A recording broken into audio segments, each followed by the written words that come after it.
जनसुराज के नाम पर दारू राज, क्या बापू के आदर्शों के खिलाफ है पीके की शराब नीति? नीतीश ने इशारों में ही कर दी बड़ी बात। नमस्कार, मैं संयुक्ता देशमुख और आप देख रहे हैं खबर दस्तक। प्रशांत किशोर बिहार में शराबबंदी कानून को रद्द करने की वकालत कर रहे हैं, जिससे राज्य को हर साल 20,000 करोड़ रुपए का नुकसान हो रहा है। उनका मानना है कि शराबबंदी हटाकर शिक्षा के क्षेत्र में सुधार हेतु धन जुटाया जा सकता है। नीतीश कुमार ने पीके के इस विचार की कड़ी आलोचना की। बिहार में नई सोच वाली सरकार लाने वाले प्रशांत किशोर भले ही राजनीति के नए केंद्र बन गए हैं, लेकिन उनकी राजनीति में अपने ही विरुद्ध खड़े होने के तत्व चौक भी रहे हैं। आश्चर्य तो ये है कि जिन आइकॉन को झंडे में जगह देकर राजनीति का आधार गढ़ रहे हैं, उनके आदर्शों के विरुद्ध खड़े भी हो रहे हैं।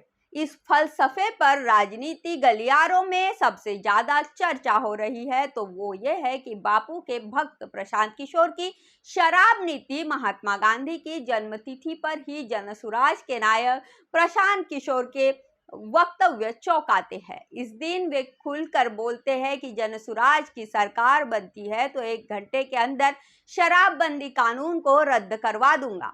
प्रशांत किशोर का दावा है कि शराबबंदी से बिहार को हर साल 20,000 करोड़ रुपए का नुकसान हो रहा है। जनसुराज के नायक प्रशांत किशोर मानते हैं कि राज्य में शिक्षा के सुधार करने के लिए 4 लाख करोड़ रुपए से अधिक की आवश्यकता होगी। हम शराबबंदी हटाकर पैसे जुटाएंगे जो सालाना 20,000 करोड़ रुपए है। जनसुराज के आइकॉन महात्मा गांधी शराब सेवन को एक बुराई से ज्यादा एक बीमारी मानते थे। बापू ने कहा था कि मैं शराब को चोरी और शायद वेश्यावृत्ति से भी ज्यादा निंदनीय मानता हूँ। शराब की आदत वाले शासकों के कारण कई साम्राज्य नष्ट हो गए। यह राक्षसी बुराई निसंदेह रोमन साम्राज्य के पतन के सहायक कारकों में से एक थी। अगर मुझे 1 घंटे के लिए पूरे भारत का तानाशाह नियुक्त किया जाए तो सबसे पहले बिना किसी मुआवजे के सभी शराब की दुकानें बंद कर दूंगा, सभी ताड़ी के पेड़ों को नष्ट कर दूंगा।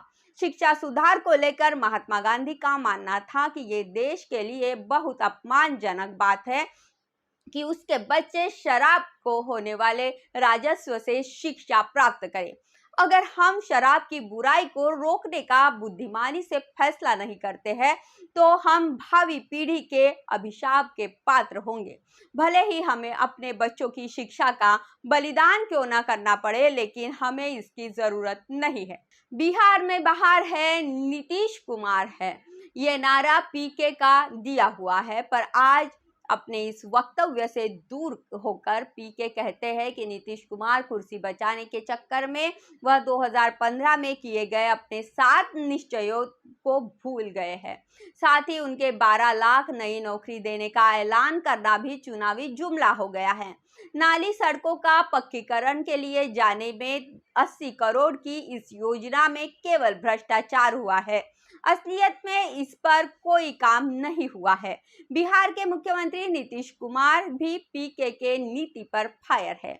उन्होंने पीके को इशारों में जमकर निशाना साधा है। सीएम नीतीश ने यह भी कहा है कि कुछ लोग बापू महात्मा गांधी का चेहरा दिखाकर शराबबंदी के खिलाफ अपना अनाप शनाप बयानबाजी कर रहे हैं।